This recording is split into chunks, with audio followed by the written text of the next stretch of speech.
반갑습니다. 아파트 사이클 연구소 소장 이현철입니다. 백장입니다. 네, 반갑습니다. 네, 반갑습니다. 소장님, 오늘은 요즘 부동산 현장에 대한 좀 얘기 좀 하려고 하는데요. 네. 혹시 이런 얘기 들어보셨어요? 뭐요? 그래, 나와줄 테니까 네. 얼만큼 줘? 얼마 줄 수 있어? 예. 네, 이런 얘기 좀 들어보신 네. 적 있으세요? 네, 있습니다. 근데 임차인이 이제 집을 나가주는 조건으로 네. 임대인한테 한 1,000만 원 정도? 아, 이렇게 또 예. 돈을 요구한다고 하더라고요. 네. 이 현상에 대해서 좀 얘기해보고 싶은데 네, 네. 소장님 한번 의견을 좀 얘기해 주시죠. 네. 사실 이제 이게 옛날에는 사실 많지는 않았죠. 가끔 네, 있었는데 저는 옛날에 이런 경우를 제가 요구한 경우도 있었습니다. 아, 그래요? 옛날이라고 하면 언제쯤이죠? 10년 전쯤? 네, 10년 전쯤에 네네네. 제가 임차인으로 있을 때 이게 이제 처음, 이때 네. 제가 이제 요구를 했을 때는 어떤 상황이었냐면 제가 전세 계약을 하고 살고 있는데 1년 만에 네네. 1년 만에 이제 집주인이 자기가 자기 집에 들어오고 싶다. 네네네. 네, 이때는 제가 2년 살 권리가 있는데 그리고 네네. 2년 살 계획을 잡고 있는데 이제 네. 중간에 들어오겠다라고 얘기를 네네. 하신 거죠. 그때 이제 저는 일단 전화를 받았을 때는 당연히 이제 거부를 했죠. 네. 그냥 저도 이사 갈 계획이 전혀 없고 2년 살 다음에 이제 그 다음에 어떻게 할까 뭐 이런 고민도 거의 안 하는 상황에서 전화가 왔으니까 네. 이제 당연히 거부를 했는데 네네.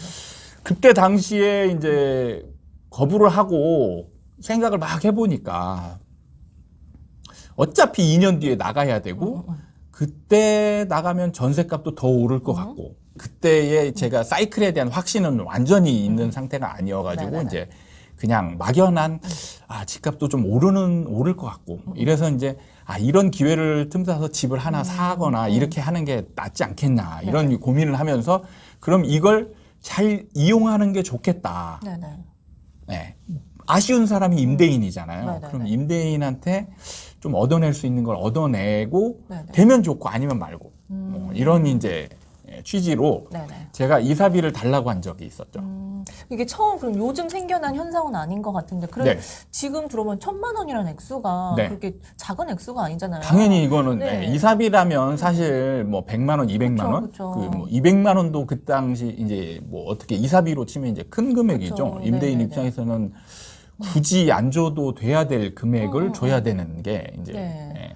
큰 금액으로 볼 수 있는데 이거를 어떻게 보면 요즘에 이제 당연시 되면서 이제 임차인들이 이 금액을 달라고 요구하는 상황들이 벌어지고 있다라는 거죠. 그러니까 이런 큰 액수가 임대인이 받아줄 만한 상황이라는 건데 네. 근데 도대체 어떤 상황이길래 이렇게 큰 액수를 네. 요구할 수 있는 건지. 사실 이거의 가장 큰 원인이라기보다는 그냥 이거의 주 원인은 네네. 바로 임대차 3법이죠. 임대차 네네. 3법 중에서도 네. 계약갱신 청구권 때문에 이제 이런 현상이 생기는 겁니다. 자세히 얘기해 주세요. 네. 그러니까 임차인이 이제 원래 이제 2년 살 권리가 있었잖아요. 네네네. 그리고 나서 이제 계약갱신 청구권이 생기면서 2년 플러스 2년의 네. 권리가 생겼단 말이에요. 네. 문제는 이제 임대인이 지금 처한 상황이 2년 더 이 사람한테 살게 해주면 임대인이 좀 불리한 상황이 될 때 그쵸. 5%밖에 못 올리니까. 예. 네. 그것도 있는데 집을 좀 팔고자 계획했던 사람 같은 경우는 이게 굉장히 불리한 상황이 되거든요. 그쵸. 네. 그래서 이제 이걸 어느 정도 이용하는 거죠. 임차인 입장에서. 그런 게 이제 지금 생기고 있는 상황입니다. 그러게요. 근데 지금 이게 보면 임대차 3법 때문에 생긴 현상이라고 하셨는데 네. 뭐 앞으로도 이 임대차 3법은 뭐 일시적인 게 아니잖아요. 이제 네. 쭉 진행될 건데 네. 그럼 이런 이사비 요구가 일시적인 현상이 아니라 계속 지속될 수도 있다는 건가요? 그럼? 그렇죠. 이거는 임대차 3법이 이제 없어지는 건 아니잖아요. 네네. 계속 진행이 될 거고 중간에 2년 후에 이 임차인을 맞은 다음에 2년 후에 뭔가 팔아야 되는 상황, 특히 이제 일시적 1가구 2주택 같은 경우에 해당되는 사람 같은 경우는 네. 이걸 이제 2년이나 뭐 3년 안에 팔아야 되잖아요. 네네네. 근데 3년은 이제 애매하단 말이죠. 3년이. 그쵸. 그러려면 이제 2년에 맞춰서 파는 게 제일 좋은데 이때 꼭 팔려고 하는 사람 입장에서는 임차인을 내보내야 이제 팔 수 있잖아요. 세를 끼고 팔면 그 새 낀 금액으로 인해서 네네. 이런 시세보다 네. 시세보다 좀 싸게 팔아야 되는 상황이 벌어지니까 네. 그거보다는 오히려 임차인한테 이사비를 줘서 내보내고 당당하게 파는 게 오히려 이제 임대인한테 유리한 상황이 벌어질 수 있는데 네. 임차인이 이걸 지속적으로 요구할 수 있는 행위가 되는 거는 네. 일종의 이게 임대인 입장에서 팔기 위해서는 불법적인 어느 정도 행위가 이루어지기 때문에 그런 거죠. 네. 그러니까 임차인이 있는 상황에서 임차인을 인수하는 상황에서 집을 팔게 되면 손해를 보잖아요. 네네. 그래서 이제 임대인들이 쓸 수 있는 방법은 임차인을 네. 내보내고 내가 실거주를 한다라고 하고 나서 이제 파는 행위가 이루어지는데 네. 이 과정에서 어려운 점이 이제 존재한다는 거죠. 이 과정을 잘 살펴보면 상세하게 살펴보면 임차인은 일단 임대인이 나가라고 하는 행위에 대해서 네. 불편하잖아요. 내가 살고자 지금 요구를 했는데 임대인이 실거주를 하겠다라고 하면서 내보낸단 말이에요. 근데 만약에 임대인이 하는 행위를 잘 지켜봤는데 실거주를 하는 행위가 안 이루어진다. 네.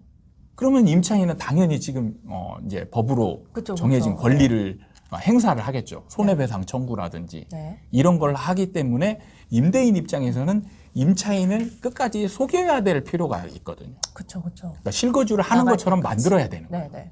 그러니까 구체적으로 어떤 행위가 이루어져야 되냐면 임차인한테 나가라고 하고 그 동안에는 매물로 내놓을 수가 없는 거죠. 그렇죠. 나갈 때까지 매물로 나올 수 없기 때문에 예, 뭐 네. 팔려고 해도 실제로 이걸 팔기 위해서는 부동산에 내놔야 되잖아요. 네네. 그리고 내놓게 되면 부동산은 광고를 해야 되는 거죠. 이 매물을 여러 사람한테 오픈을 시켜서 이걸 보고 이제 손님이 찾아오기를 바라는 광고 행위를 해야 되는데 네.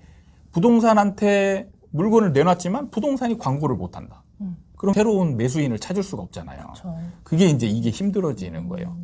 그리고 이제 또 다른 문제는 임차인을 내보낼 때 원래대로 한다면 내보낼 때 이제 다른 사람을 받아서 그 돈을 받아서 이 사람을 돈을 내주는 동시 행위가 이루어졌었거든요. 그렇죠. 그러니까 예를 들면 세입자를 새로 받으면 세입자 돈을 받아서 기존 임차인한테 보증금을 내주는 네네. 그리고 매도를 할 때는 매수금을 받아서 보증금을 내주는 네. 이런 행위가 그날 잔금일에 딱 네네. 맞춰서 행해지는데 이 사람을 내보내기로 하고 나는 실거주를 약속했잖아요. 실거주. 그러면은 이 새로운 사람을 받을 수가 없는 거죠. 그쵸. 나갈 때. 그러면 일단 내가 가진 돈으로 임차인에게 보증금을 내줘야 되는 상황이 벌어지는 거죠. 그렇죠. 그러면 사실 현금이 많은 사람이라면 이게 어느 정도 가능해지는데 대부분의 사람들은 이 보증금을 현금으로 들고 있는 사람이 대부분이 없단 말이죠.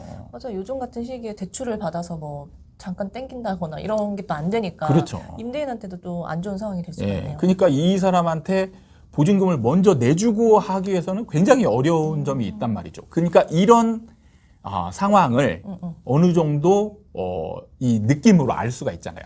이 사람은 진짜 실거주할 사람이다. 아니다. 실거주를 가장한 뭔가 다른 행위를 하고자 하는 사람이다. 네. 라는 거를 느끼는 임차인이 그러면 내가 도와줄게. 도와줄게. 그러니까 어느 정도 그 도와주는 비용을 줘라. 이렇게 요구할 수 있는 거죠. 그러니까 처음에 들었을 때는 약간 임차인이 너무 무리한 요구가 아닌가 이런 네. 생각을 했는데 소장님 말씀 들어보니까 임대인에게도 어느 정도 얻는 부분이 있는 상황인 거네요. 지금 이제 그렇죠? 법으로 이런 네네. 행위가 이제 정해졌기 때문에 임차인에게 이제 권리를 많이 부여를 해줬잖아요. 네네. 그러니까 이제 이거를 어느 정도 감안한 행위를 하기 위해서는 이제 임차인이 요구하는 거를 들어줘야 이 자기의 하고자 하는 계획대로 할 수 있는 행동을 할 수 있는 게 되는 거죠. 네. 그러니까 임차인이 요구하는 금액을 이때 이제 들어줄 수밖에 없는 사람들이 생기는 겁니다. 근데 만약에 이제 진짜 실거주할 사람한테는 이런 걸 줄 필요가 없죠. 그렇죠. 예, 실거주할 진짜 사람이면은 네네. 예, 이걸 굳이 이사비를 줘가면서 할 필요가 없는 거예요. 이 사람은 약점이 없는 거죠. 일종의 그쵸. 진짜 실거주를 할 거니까. 근데 임차인이 요구하는 걸 들어줄 사람은 반드시 이제 캥기는 게 있는 거죠. 그 사람이 다른 목적. 그렇죠. 네. 그러니까 2년 뒤에 이제 팔고자 하는 사람이나 아니면 전세금을 이제 확 올려서 이 새로운 임차인을 맞추고자 하는 사람 입장에서는 임차인이 요구하는 이 금액을 일정 정도 뭐 다 받아들일 수는 없겠지만 어느 정도 협의가 가능한 선에서 예를 들면 뭐 1,000만 원을 요구했으면 뭐 500만 원 아니면 뭐 700만 원 이런 식으로 예, 좀 이게 금액 얻는 이익이 많으면 1,000만 원도 이제 받아들일 수 있는 그런 상황이 이제 되는 거죠. 그러니까 이제 새로운 법으로 인해서 또 새로운 현상들이 또 나타나네요. 그러니까 네. 임대인과 임차인이 서로 한 발씩 양보하면서 서로 윈윈이 되는 이런 것 같은데. 네. 어떻게 보면 임대인 입장에서는 참 어떻게 보면 굉장히 손해 본다는 느낌이 많이 들 거예요. 그렇죠. 네. 나가지 않을 돈인데 지금 생겨난 거잖아요. 네. 그리고 임차인 입장에서 보면 그냥 이사 한번 가주는 걸로 해서 이 얻을 수 있는 금액이 생기기 때문에 이걸 적극 활용하자고 하는 임차인들이 많아질 거고요. 그래서 실제로 이제 이미 관행처럼 이미 이제 자리를 잡고 있다라고 얘기를 하고 있더라고요. 부동산에서 임차인들이 이제 관행적으로 이제 이사비를 당당히 요구할 수 있는 그런 지금 상황들이 벌어지고 있고 어쩔 수 없이 이거에 응하는 임대인들도 이제 생기기 때문에 이게 이제 지금은 거의 이제 관행처럼 자리 잡지 않을까 이런 생각이 좀 들고 있습니다. 저도 초반에 이런 얘기 들었을 때는 그 이사 비용이 한 몇백 정도로 들었거든요. 네네. 지금 거의 한 1,000단위로 늘었는데 앞으로 이게 계속 지속될 경우에 이 액수가 더 올라갈 수도 있는 건지 아니면 뭐 그런 게 예측이 되시나요? 그거는 제가 볼 때는 시장 상황에 따라서 다르지 않을까 이 생각이 듭니다. 무조건 이 요구하는 금액이 늘어나거나 뭐 이렇게 간다라고 예상하기에는 불합리한 게 임대인 입장에서 이 금액을 주고라도 얻는 이익이 더 크니까 이걸 받아들이는 거지. 그쵸. 이게 만약에 이 금액이 손해보는 상황이다. 그러면 받아들이지 않을 거 아니에요. 그쵸. 그러니까 그런 상황이 어떤 상황이냐. 바로 집값이 떨어지거나 전세 가격이 하락할 경우에는 굳이 이런 관행을 받아들이지 않아도 되는 상황이 되는 거죠. 예를 들면 만약에 전세가가 떨어지고 있어요. 그러면 임차인 입장에서는 계약갱신 청구권을 쓸까요? 아니죠. 안 쓰겠죠. 오히려 새로운 계약을 맺고 전세가를 떨어뜨리려고 이제 하겠죠. 그쵸. 오히려 계약갱신 청구권을 쓰는 게 더 불리한 상황이 될 수 있는 거잖아요. 그러네요. 네네. 네. 그렇기 때문에 새로운 계약을 맺을 것 같으면 이때 임대인은 거부할 수 있는 거죠. 이런 현상 또한 또 시장에 따라서 또 바뀐다는 그렇죠. 거죠? 그 다음에 이제 매매가가 막 떨어지고 있어요. 매매가가 떨어지는 시점에서 이 사람의 요구를 받아들이면 더 손해잖아요. 그렇죠. 그럴 때 조심해. 이럴 때는 그냥 이제 그럼 그냥 나중에 팔지 뭐 이렇게 되면서 계약갱신 청구권을 그냥 받아들이게 되는 상황들이 벌어질 수 있는 거예요.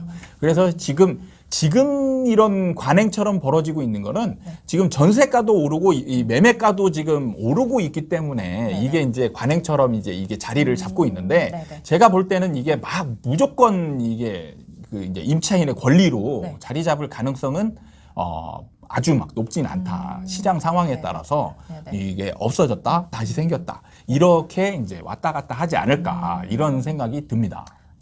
이런 현상 또한 시장 상황에 따라 변화될 수 있다는 걸 좀 알아둬야 그러니까 항상 어떤 합의점이 생기는 거는 둘 다의 뭔가 이득이 있으니까 그걸 받아들이는 거잖아요. 그쵸. 그게 이제 돼야 되는데 어느 한쪽이 절대적으로 손해보는 상황이다. 그럼 그 사람 무조건 거부하는 거잖아요.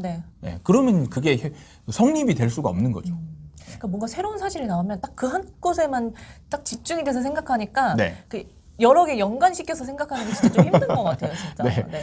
네, 알겠습니다. 요즘 부동산 시장 현상에 대해서 얘기해보는 시간을 가졌습니다. 오늘 시간 이렇게 마무리하고요. 다음에 또 찾아뵙도록 하겠습니다. 감사합니다. 감사합니다.